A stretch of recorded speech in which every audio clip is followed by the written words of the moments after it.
పరిగి మండల అధ్యక్షులు చంద్రయ్య గారు, అదేవిధంగా వికారాబాద్ జిల్లా అధ్యక్షులైనటువంటి పోతురాజ్ సుధీర్ గారి ఆధ్వర్యంలో ఏదైతే 2018లో పరిగి మండల కేంద్రంలో మరి వికలాంగుల భవనం నిర్మాణం జరిగి మరి దాదాపు 2018లో గత బీఆర్ఎస్ ప్రభుత్వ హయాంలో నిర్మాణం జరిగింది.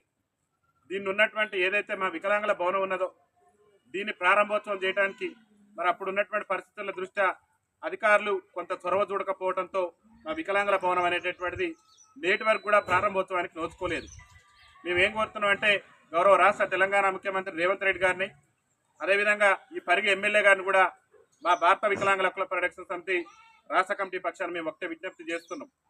మరి మా పేరుతో నిర్మాణం అయినటువంటి మా వికలాంగుల భవనం మరి మాకు సద్వినియోగం చేసుకునే విధంగా ఉండాలి, కానీ ఇతరులకు అంగన్వాడీ కేంద్రాలకో ఇంకొకళ్ళకో మరి దాన్ని అప్పజెప్పి మా వికలాంగుల ఆత్మగౌరవాన్ని దెబ్బతీసేటటువంటి ప్రయత్నం ఈ పరిగి మండలంలో జరుగుతుంది. కాబట్టి గౌరవ జిల్లా యంత్రాంగానికి, జిల్లా కలెక్టర్ గారికి కానివ్వండి, మా జిల్లా DWO గారికి కానివ్వండి, మా భారత వికలాంగుల హక్కుల పరిరక్షణ సమితి తెలంగాణ రాష్ట్ర కమిటీ పక్షాన మేము ఒకటే విజ్ఞప్తి చేస్తున్నాం.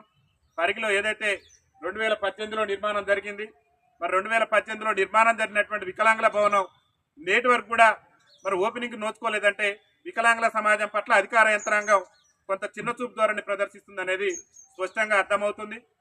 దయచేసి మా పట్ల చిన్న చూపు ధోరణిని ఇప్పటికైనా ప్రభుత్వ అధికారులు మార్చుకొని గౌరవ జిల్లా కలెక్టర్ గారు వెంటనే స్పందించి ఈ వికలాంగుల భవనం వికలాంగుల సమాజానికి ఉపయోగకరంగా ఉండే విధంగా మరి జిల్లా కలెక్టర్ గారు, జిల్లా DWO గారు, జిల్లా యంత్రాంగం కూడా వెంటనే చర్యలు తీసుకోవాలని చెప్పేసి ఇక్కడ పరిగి మండల పరిధిలో ఉన్నటువంటి గౌరవ MPDO గారు కూడా ఈ విషయంలో చొరవ చూపి, గౌరవ శాసనసభ్యులు కూడా పరిగి ఎమ్మెల్యే గారు కూడా ఈ విషయంలో చొరవ చూపి వెంటనే ఈ వికలాంగుల భవనాన్ని ప్రారంభోత్సవం చేసి వికలాంగుల సమాజానికి అందుబాటులో తీసుకురావాలని చెప్పేసి భారత వికలాంగుల హక్కుల పరిరక్షణ సమితి రాష్ట్ర కమిటీ పక్షాన్ని మేము విజ్ఞప్తి చేస్తున్నాం.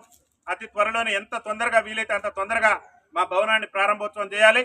ఒకవేళ వీలైనంత తొందరగా MFSN ఛానల్కు లైక్ చేయండి, షేర్ చేయండి, సబ్స్క్రైబ్ చేయండి.